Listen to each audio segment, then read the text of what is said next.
Hello everyone. We just thought I'd just do another video message to you. It's all very strange and doing this from my own living room, and we're all trying to do the best we can. We're looking after our business, looking after our clients. We're all working from home, trying to be responsible, but you only have to sort of drive on the roads, walk down to your local park, and just see how different it really is at the moment. So it is really unusual times, and I just hopefully all of you are safe, your families are safe, and you are looking after yourselves, and we will get through all this.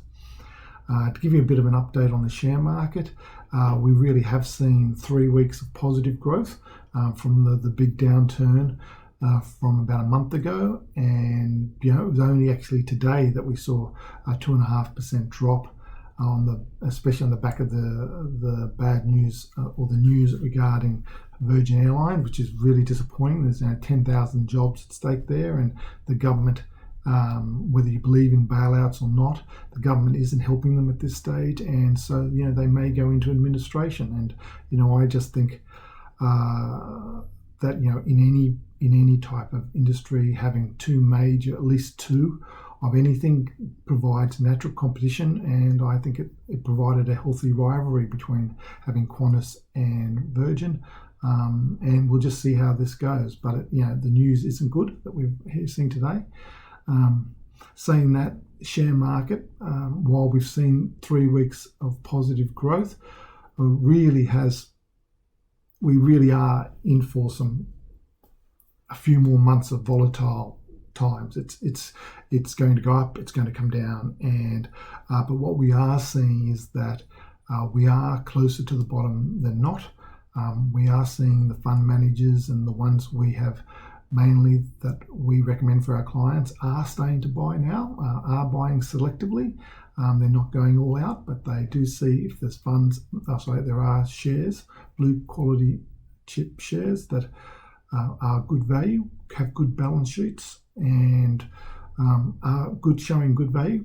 They're buying them. So it is not out of the woods yet, but it is definitely signs of positiveness. And I even see that with the COVID-19, with what the actual daily updates on how many people have been infected. So there are some positive signs there.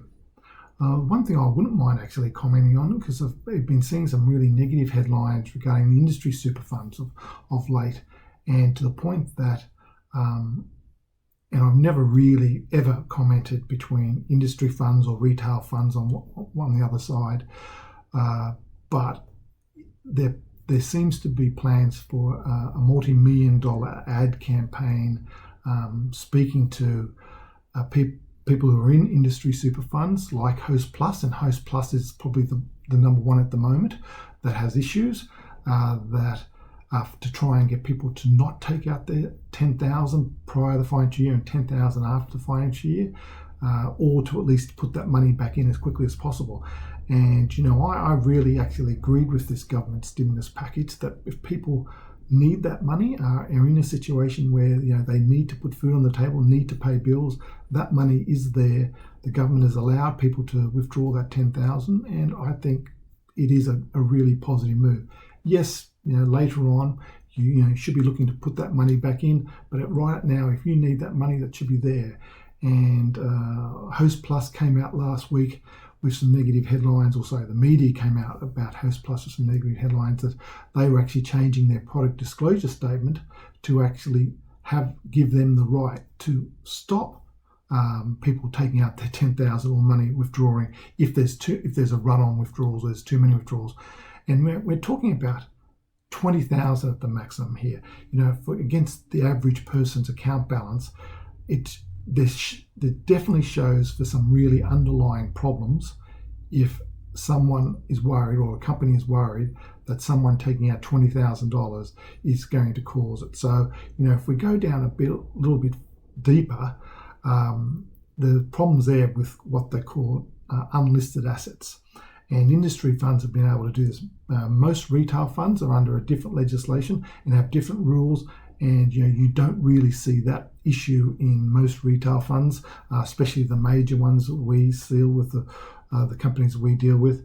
And any company that we deal with definitely has no issue in paying out the 10,000 or 20,000 if needed be. So, but these unlisted assets has been able to give the industry funds, especially Host Plus, a real advantage over the last couple of years in being able to get better or showing better returns. But really, it's when downturns happen like this that, especially if now people need to take their money out, if companies are changing their product disclosure statement to stop that, to give them the right to stop that, I'm just concerned about that. And I know people like Scott Pape from Barefoot Investor has been telling people for years to put their money in Host Plus.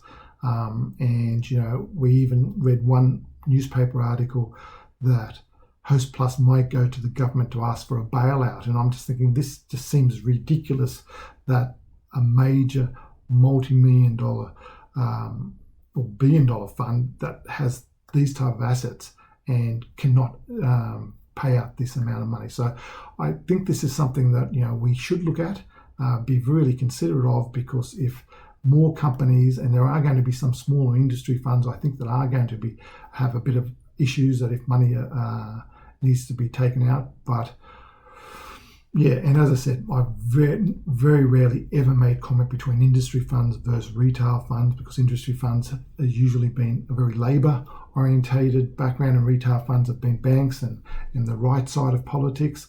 But there's definitely industry funds. They've always been the lowest in fees, and they've forced retail funds to lower their fees. So I think that was a very good.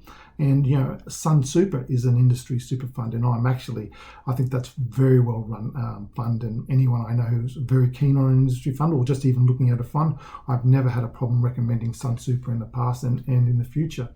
So I just think, if there really is this media campaign comes about, it to me is covering more inherent issues within that fund, because at the end of the day, if anyone needs to take out 20,000 out of their super fund, that really shouldn't be a problem for any major super fund here in Australia.